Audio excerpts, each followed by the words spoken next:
Can everybody see this with reasonable viewing? Fine.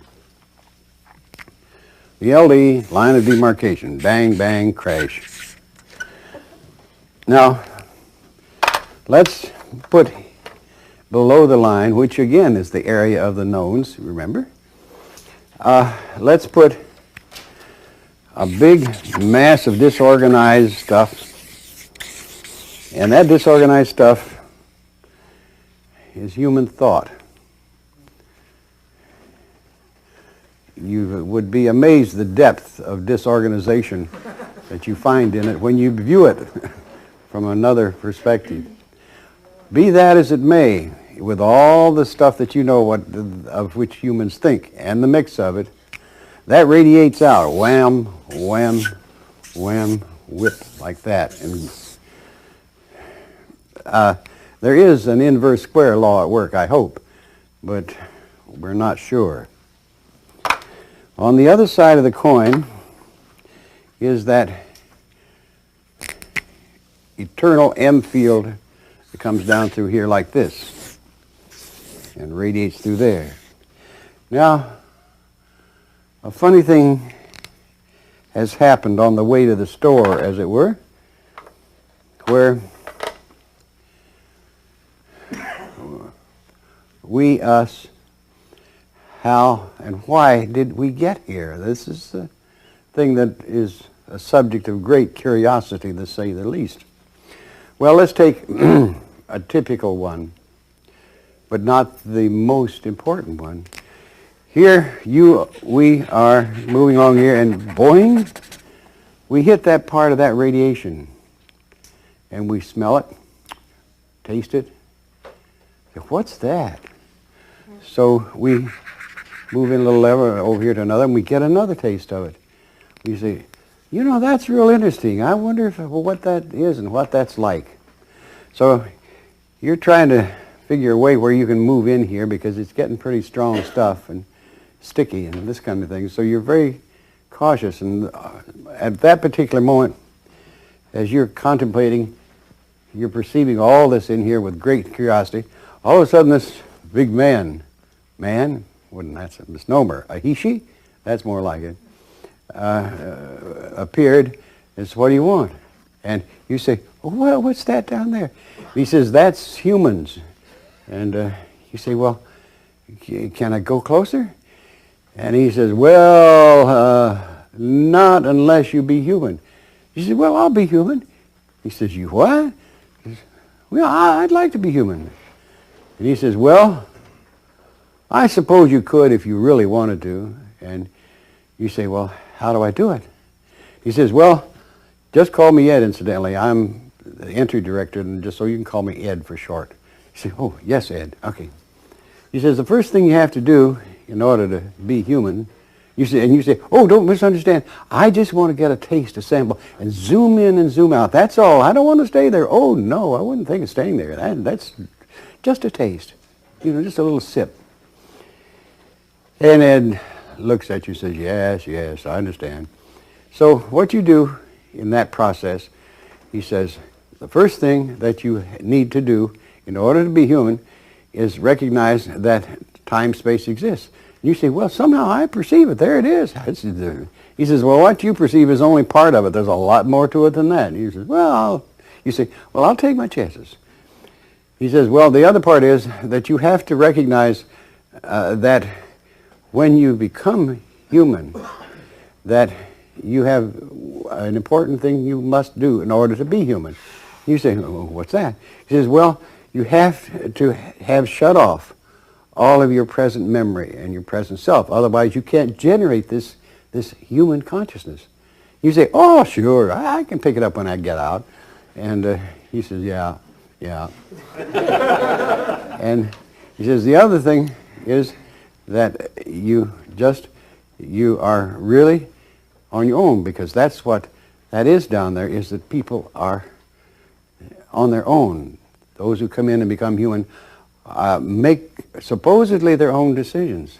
You say, oh, I'll make my own decisions. He says, yeah. So he says, now, if you really want, we can set it up. You say, oh, sure, I got to go. He says, All right, first thing you got to do is, what do you want? Do you want to be male or female? And you look and say, what's that? He says, never mind. He says, can I select for you? Oh, yeah, you tell me which way. All right, fine. He says, the next thing is that you have to make a decision of where you want your entry point is. And he says, that's a decision that you have to make, because there are kind of problems. He says, for example, on Park Avenue in New York, there's a wait list line, a long wait list line to get there. Can't get Marin County, California, long line, that kind of stuff. And he says, Beverly Hills, almost impossible. But he says, we got plenty of fast takers, say in Africa, instant service, you can get in right away. South America, the same thing, easy, no problem. And he says, and I can just really rig it. And you say, well, that first one, it sounds pretty interesting, but you say it's waitlisted. He says, yeah, Park Avenue, forget it, but in New York. He says, and you say, but if it's New York, and it's close to that waitlisting, isn't there any place in New York I can get in? And he thinks this is, yes, I can get you in, as a matter of fact, pretty quickly. Just right now, just wait and see. You say, that's fine, you're right. He says, all right, you got to be careful now. Remember, you're on your own. He says, oh, I can make it. So he says, okay, you agreed, sign the contract. He says, okay, fine. Click, I sign. So he takes you, and he goes, Coon! And you go, bang. And at that bang, you look very closely, if one were there, and they would see a little newborn baby squalling and screaming, not hearing the screams to let me out of here, but just a screaming baby, newly born, lying in the broken glass, the garbage, and the dust and the dirt on the landing of a fifth-floor walk-up in the Bronx, while the 13-year-old mother, having just given birth, is hurrying down the stairs to get away. And so one begins life here.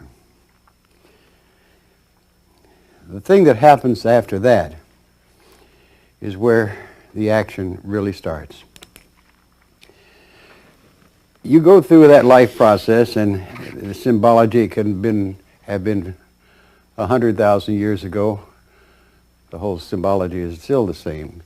And you make your exit, and you start out again. Now, originally, your intent was to take your escape velocity and go on out and continue wherever you were intending to go or whatever you intended to do. But right about here somewhere, you begin to bend a little bit. And the reason is that as you made this process through here in what we call physical life, you picked up a greater load factor than you realized.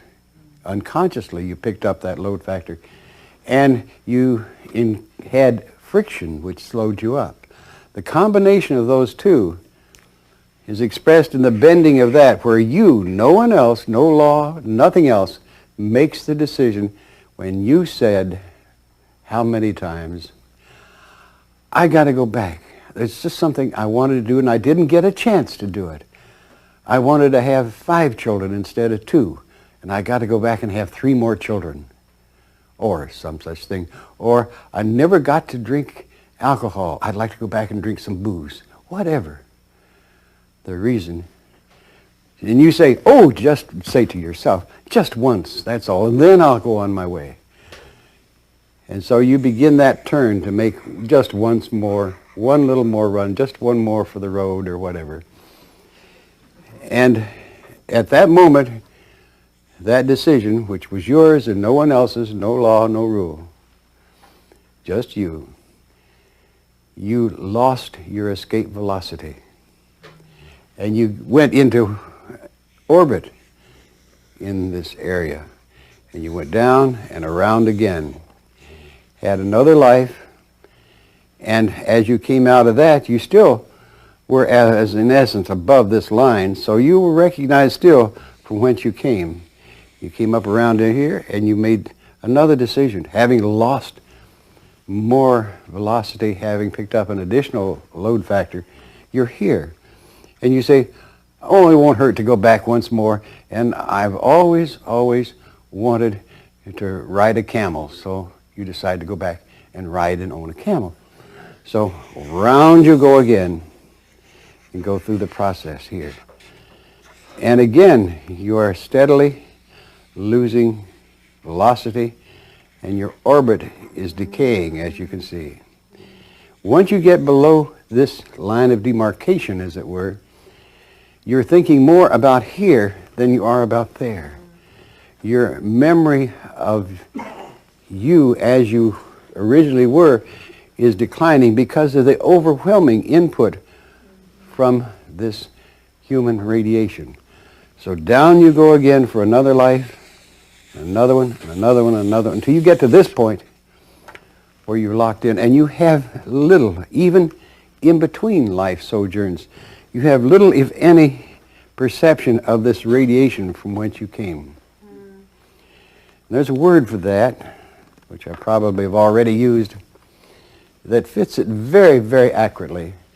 And that word is, we all have become human junkies.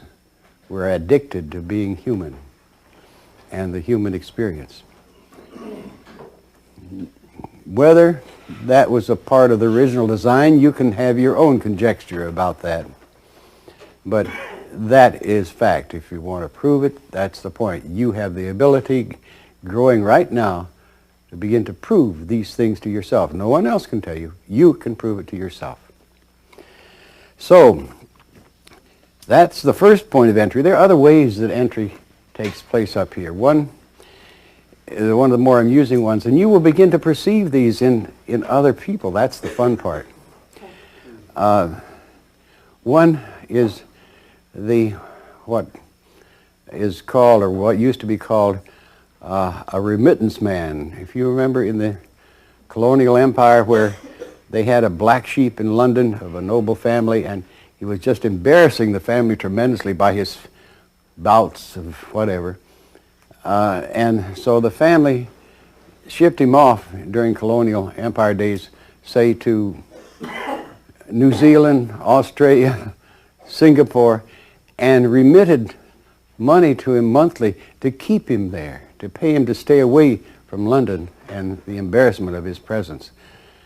What happens here, it's very interesting. We will find other people, other beings, non-human, making an entry here, and they have all the appearance of having been paid to be here, and they don't really want to be here, but they've been paid here to be here because of the fact that someone sent them here and paid off to get them here. Another form of it that's equally interesting is the one that has such profound merit is the being who appears to be on the run from some other energy system, and he's looking for a place to hide. He's got to hide somewhere. And he spots this and says, oh, that's great. Wham, and goes in. And here are the guys after him, who can be the old version of the KGB or whatever after him.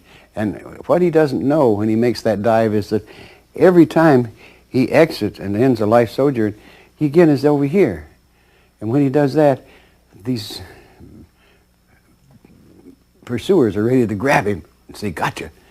The other thing that makes it even worse is that when he sleeps at night, in that, you're right on the edge of it, in that past 21 era, and he's sleeping and he drifts out there, they're ready to grab him right now because he's far enough out of phase with his physical body. He's a good target, and they want to grab him.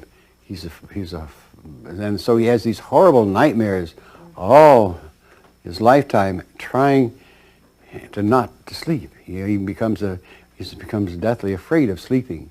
And he becomes much, much more afraid of dying because that means the boys will really gotcha when he dies and take him back for whatever reason. Then there's the other types, of course, that in turn are the missionary types who perceive all of this roiling mass of disorganization and want to do something about it. You could say they're a super form of do-gooders, but they come to fix it, help it. And so they come in here, and they in turn the price of losing their memory, their personality, but they still try to express it. And most, if not all of them, become enmeshed in this whole cycle themselves, forgetting all about what the real motive was to help, and they get boozed up themselves. Then, the other part of which, one that I'm very familiar with, is where a friend of yours gets enmeshed, and you go in then to retrieve your friend, to rescue your friend, and you too get enmeshed. More common than you think. Most importantly, the real, I'll put it in our modern jargon, the most attractive advertising for this being human, bar none, and which attracts most, if the highest percentage and the majority of those who come to be human, is to meet a graduate of this particular compressed learning school. A graduate of the being human experience is, I have to be unequivocal about it, is a God in other energy systems. And you have to think of it that way. Is a God in, as we term God, put it that way. And remember, our concepts of God from one perspective is very much local traffic type of perception. But there it is that that's once you meet a graduate of this particular system, truly a graduate, then in turn you, and probably have, said to yourself, I will do anything 1,000 times, 100,000 times, whatever, if I can be like that graduate. And that's exactly the important thing. Because a graduate is much on the order of what we perceive to be a super something. And the availability of that being and where those graduates go and be is something that we will not get into tonight, but it becomes obvious that they are no longer interested in local traffic.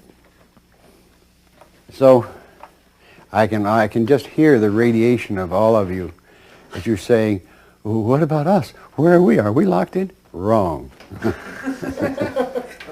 You are those, and I can give you a number of different descriptions, and you can figure out the acronym when I say you're the SAers, S.A.ers, who have begun the recycling,